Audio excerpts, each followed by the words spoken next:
nós, no final da sessão passada, ou seja, da primeira parte deste tema, onde discutimos este tema, nós terminámos aqui com uma questão que aos nossos ouvintes pode parecer um bocado estranha, não é? Como é que, se nós vimos estes dois autores, vimos como é que os livros deles foram recebidos na altura pela comunidade científica, não é?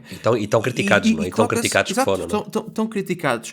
Coloca-se esta questão, não é? Como é que, se eles foram criticados desta forma na sua época, na altura em que foram publicados, não é? Como é que estes livros altamente criticados iniciam este mito, não é? Como é que este mito se propaga? Como é que ele passa a ter aqui uma época em que ganha uma grande preponderância no meio académico, não é? Apesar de... E sobretudo no meio popular também, não é? Através de obras de divulgação e assim. Como é que isto aconteceu, não é? Como é que este mito durou tanto tempo, não é? Como é que não acabou logo? É realmente uma questão que faz sentido colocar aos historiadores, e o que nós trazemos aqui para esta parte 2 vem sobretudo da palestra no YouTube de um historiador de ciência contemporâneo do professor Lawrence Principe, que é professor na Universidade de Johns Hopkins nos Estados Unidos, e o vídeo YouTube que vamos colocar na descrição deste episódio tem o título Origins of the Myth of the Warfare of Religion with Science, e é uma aula, salvo erro, do ano passado, alguns da primavera do ano passado, portanto é um vídeo com cerca de um ano, mais coisa menos coisa, e nesta parte 2 vamos seguir bastante esta palestra do professor Lawrence Principe. Portanto, quem está à vontade com a língua inglesa pode escutar diretamente da boca deste professor a explicação, não é? A resposta à tua pergunta, Gonçalo, não é? Como é que este mito, com uma origem tão duvidosa, dura tanto tempo, mas continuem connosco, temos todo o gosto de fazer aqui o comentário em português desse vídeo, e vamos tentar seguir aqui fielmente as ideias do professor Principe até ao final deste episódio. Exato. Então, Bernardo, o que é que diz aqui, quando olhamos aqui para a palestra de Lawrence Principe, quando ele fala em particular desta questão de como é que o mito dura tanto tempo, qual é que é a explicação que o professor Principe dá para esta longevidade no tempo desta tese, não é? Bom, de facto não é óbvio, não é?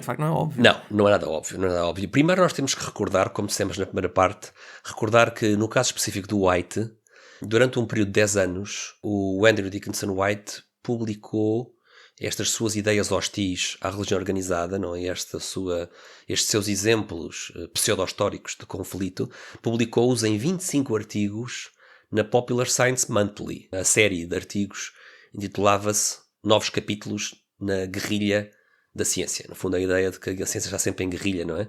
Em combate armado com a religião organizada. E, portanto, o White não está só a falar no meio académico, não é? O White está, já desde o começo, a popularizar estes conceitos na opinião pública. Isso o professor Principe faz um efeito grande. Exato. E é importante porque, apesar dele ser um académico, não é? Este tipo de revistas de divulgação não tem o mesmo escrutínio que tem uma publicação académica, não é? Portanto, exatamente, é uma coisa não há aqui peer review, Claro, exatamente, sim, é isso mesmo. A pessoa acaba por estar muito mais livre para deixar passar as suas opiniões pessoais, mesmo que não sejam tão fundamentadas.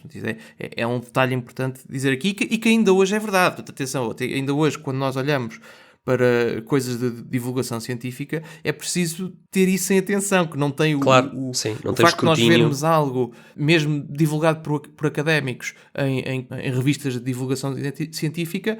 É bom, não é? Mas não, é preciso ter atenção porque isso não tem o mesmo escrutínio que têm as publicações académicas propriamente, científica. Propriamente ditas, não é? É isso mesmo. É claro que é bom vermos isso, mas temos que ter... É algo que temos que ter em mente quando fazemos esse tipo de leituras.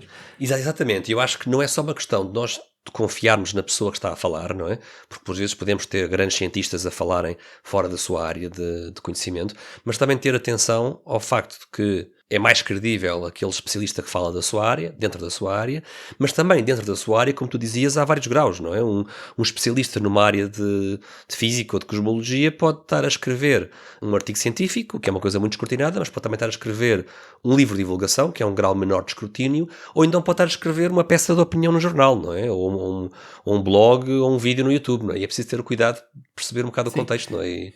e E de tem darmos o liberdade devido para valor. isso. Não? Claro. Uma coisa que me lembra é que quando há aqueles livros de física estatística do tempo da União Soviética, por exemplo, eles às vezes misturavam com a parte científica, apesar de cientificamente serem muito bons os livros, eles lá pelo meio misturam coisas a dizer que as partículas se comportam de forma coletivista, não é? E que tentam fazer quase uma interpretação uma interpretação Sim, sim, socialista, sim, não é? sim. Do comportamento das partículas ao nível atómico, que é uma coisa completamente... Quer dizer, tudo bem, ele pode querer fazer isso, está na sua liberdade, não é? Mas isto já não é ciência, não é? Isto já está a sair à parte científica quando faz isso. E nós temos que ter espírito crítico de fazer este tipo de distinções, Claro. ok? Quando ele está a fazer os cálculos e a fazer as suas equações e a fazer uma teoria que prevê como é que as moléculas vão comportar, é uma coisa. Quando ele diz que elas se comportam de forma coletivista e que nós, no fundo, Já não é um cientista a falar, não é? devíamos fazer um bocadinho isso também, não é? Acaba por ser uma visão diferente, é uma visão política, não é uma visão científica. E há aqui bastante disso, sobretudo no White, não é? A usar o formato da divulgação em formato popular science, não é? para fazer chegar ao comum dos mortais este tipo de erros pseudo-históricos acerca desse. Ou seja, no fundo, nestes artigos apresenta uma série de exemplos de alegados conflitos, não é? O caso Galileu e outros que tal, que vamos falar ao longo desta série. O caso, por exemplo, da filósofa Hipátia, ao qual nós vamos dedicar um próximo episódio nesta série. Tudo isto são coisas que surgem do White e do Draper, mas no caso do White, em formato de divulgação popular, não é? Isso vai-se espalhando pelas pessoas e depois sai do controle, como tu dizias, porque no mundo académico Exato. ainda é possível corrigir a rota, não é? Agora, quando isto entra na cultura popular, esquece, não é? Já é muitíssimo difícil erradicar este tipo de erros. Este tipo de erros factuais, quando entram na opinião pública, tornam-se um bocado como uma espécie de um vírus de erro que é muito complicado depois de erradicar, não é? Depois fica lá e passa de geração para geração. Exato. E ao mesmo tempo, eu não sei que opinião com que ideia é que tu ficaste neste sentido, mas eu fico um bocado com a ideia de que, apesar de tudo, não chegaria ao ponto de dizer que ele fez isto por malícia. Ou seja, parece Não. Acho que é o tipo de coisa que tu, tendo uma série de dificuldades familiares como ele teve e uma série de outras Draper, coisas. no caso do Draper, não é assim? A pessoa, por exemplo, no caso do Draper, a pessoa facilmente pega em certos factos históricos e acaba por aumentar bastante certos pontos de vista de forma quase inconsciente, não é?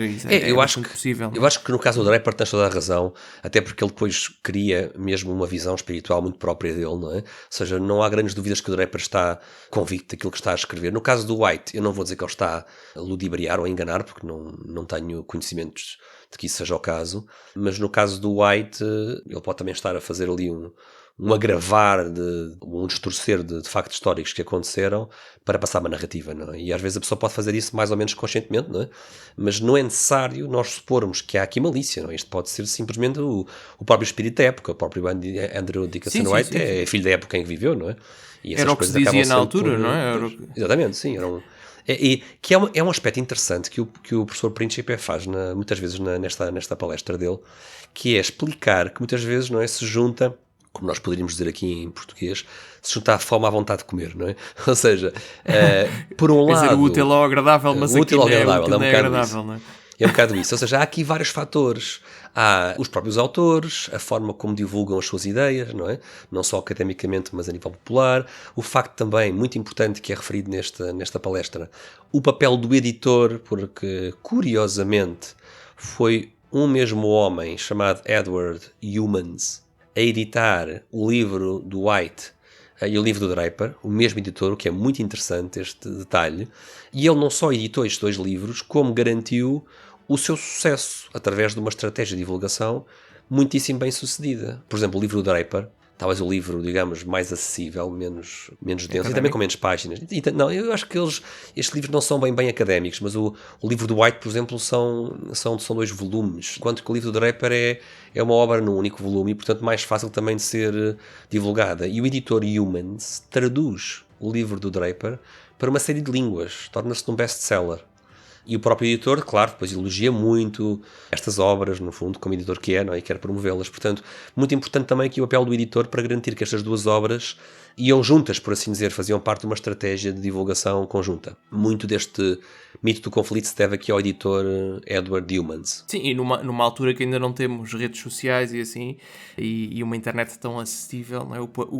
O impacto dos editores era muito maior do que aquilo que é hoje, provavelmente, não é? Sim. Aqui em termos de impacto cultural. Hoje ainda tem, não é? Hoje ainda tem uma importância enorme, mas numa altura em que não existe, no fundo, concorrência, não é? Ou pelo menos não existe tanta, os editores acabam por ter um papel muito mais preponderante neste tipo de promoções do que hoje em dia. Olá a todos, esperemos que tenham gostado do excerto desta nossa conversa. Se quiserem ver o episódio completo, temos o link na descrição. E se gostam deste conteúdo, não se esqueçam de subscrever, pôr gosto e partilhar. Obrigado e até à próxima.